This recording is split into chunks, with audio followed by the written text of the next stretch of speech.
जय जगन्नाथ दर्शक आज आम चर्चा करवा वास्तुशास्त्र उपरे। वास्तुशास्त्र कौन प्राधान्य रही धन संचय उपरे। जदि वास्तुदोष थाए ताहले रोजगार जेते कले भी धन संचय हो पारे।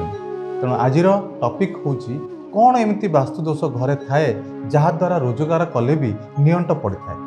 देखि नियंतु आज केते गुडे टिप्स दउछि मु बहुत गुडे रही यार समस्यार समाधान करने पाई, किंतु आमे अल्प किछि टिप्स आज नबा। आपण ता भितर जानि नियंतु जे केमिति करिवे वास्तु उपचार जदि आपणकर आर्थिक स्थिति रे किछि खराब आसुछि, रोजगार होउछि किंतु संचय हो। ताहले प्रथम देखंतु आपणकर आलमारी रो स्थिति, जोठी आपणकर कैश बॉक्स आपण से आलमारी रे रखिचंती, सेथिरे निजर बैंक जिनस जेमति कि रहिला आपणकर पासबुक चेकबुक ताकू रखुचंती, आपणकर स्वर्ण अलंकार ए सब सेथिरे रखुचंती, आपणकर अर्थ जहा किछि मध्य कैश आकार रे रखुचंती। ए जो धन संचयर जगह जोठी आपण आलमारी रे व्यवहार करूचंती तार पोजीशन होची बहुत इंपोर्टेंट। जदि आपण ताकू भूल दिगरे रखिबे ताहले अर्थ न आसीबार समस्या आसी पारे। अर्थ जदि आसुची ताले अत्यधिक व्यय हबार मध्य सूचना रहिबो। तेबे कोउठी रहिबा दरकार देखंतु वास्तुशास्त्र रे बहुत वास्तुविद मानकर मत रहिछि। बहुत गुडे आमर शास्त्र कहूची जे को जगार आमर धन संचय जगह हवा दरकार। ताहा होची आपणकर उत्तर पटु आपणकर धन रोजगार एनर्जी बा आर्थिक एनर्जी सेठू आस्ता। यही स्थान होची कुबेरंकर स्थान। तेणु तांको आड़ को फेस करिकी जदि आलमीरा रखा जाए ताहले आपणकर धन आगमनर जो स्थिति रही ताहा सुदृढ़ होता है। ताहले आपणकर आलमारी को पटे रहिबा कथा ना जदि साउथ वाल रे रखिबे ताहले ही यार जो कबाट रही ताहा उत्तर दिग को खोला होकर रहिबो। जेतेबेले आपण व्यवहार करुथिबे बा खोलुथिबे ताहा उत्तर पटकू ही खोलुथिबो। ताहले आपणकर सेही स्थिति ठीक बोली आमे धरिबा जे आपणकर आलमारी स्थिति ठीक अच्छी। जदि उत्तर को खोलु नाही बा आपणकर सेही भलिया स्थिति नाही ताहले आपण पूर्व पट को खोली पारिबे, किंतु अन्यान्य जो दुईटी दिग रहिला पश्चिम आउ दक्षिण ए दिग को जेमती आपणकर आलमारी मुह न रुहे सेति प्रति विशेष ध्यान देबे। जदि घरे एहीपरि दिग को रही आलमारी आपणकर ताहले ताकू तुरंत परिवर्तन करनेबा दरकार। आउ आलमारी आउ गोटे भूल कौन कर दियंती ना साधारण समस्ते लुहार गडरेज आलमारी टी रखती, तारी ऊपर आपको किसी जगह मिल जाए, ता उपरे बहुत लोक याडू साडू जिनस को स्टोर करने को व्यवहार कर दी थांती।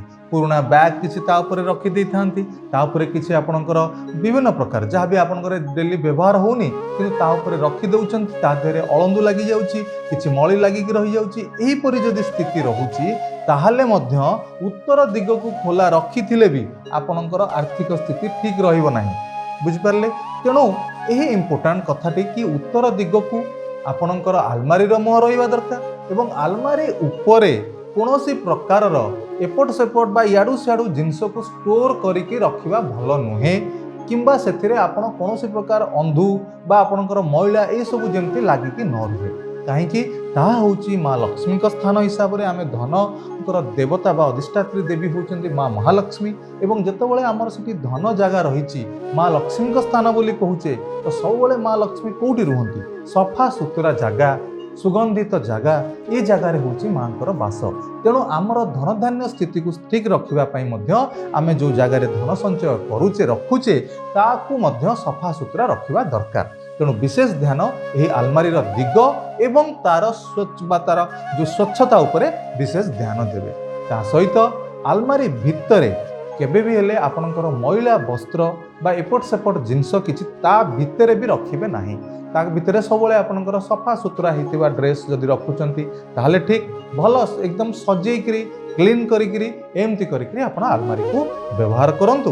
देखिबे आपणकर जो स्थिति रहुची खराब आसुची आर्थिक स्थिति ताहा जदि वास्तुजनित बा आपणकर ए आलमारी स्थिति उपजु थाए ता रेक्टिफिकेशन हो जिवो। कहीं ना फाइनेंशियल कंडीशन खाली आलमारी नुहे आपणकर जातक ग्रह मानकर स्थिति दशा महादशार स्थिति को लेकर उपजी थाए। तेणु ज्योतिष आ वास्तु ये दुईटा जाक उभय परस्पर परिपूरक तेणु दुईटा जाक सिचुएसन रु वास्तु हूँ बहुत इंपोर्टाट। प्रथम जदि आपंकर आलमारी स्थिति एमती थी ग्रह दशा भल आपंकर खराब प्रभाव पड़ो, तेणु यह आपंकर हाथ में अच्छी आपको तुरंत सजाड़ी नियंतु। यहाँ है गोटे आलमारी कथा।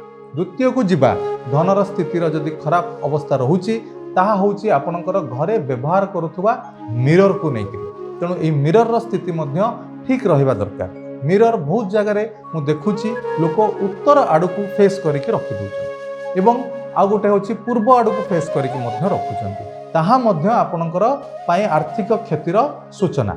सेतिपई मिरर रो पोजिशन ताकू मध्य आपण ठीक भाव में करनेबा दरकार। घरे जो जोठी भी मिरर आपणकर लागिथिबो ताहा जेमिति उत्तर आड़ को फेस करिनथिबो विशेष ध्यान देवा निहाती आवश्यक। कहीं उत्तर दिगरु पॉजिटिव एनर्जी आपणकर घर को आसी थाए, किंतु मिरर रो धर्म होची ताकू रिफ्लेक्ट करदेव, जो एनर्जी आसूची ताकू से बाहर को बाहर करदेव। सेतिपई आपणकर आलमारी स्थिति तो ठीक रखिथिबे, किंतु जदि मिरर रो स्थिति को जदि भूल रखिबे ताहाले मध्य आपणकर अर्थ आगमनर हानि होता है, अर्थ न आसीबा परिस्थिति सृष्टि होता है, अर्थ आसूची संचय न होई सब बेले आपणकर खर्च हो जिबा स्थिति मध्य उपजी थाए। सेतिपई मिरर प्रति विशेष ध्यान देबे जेमिति एहा उत्तर आड़ को न होइथि।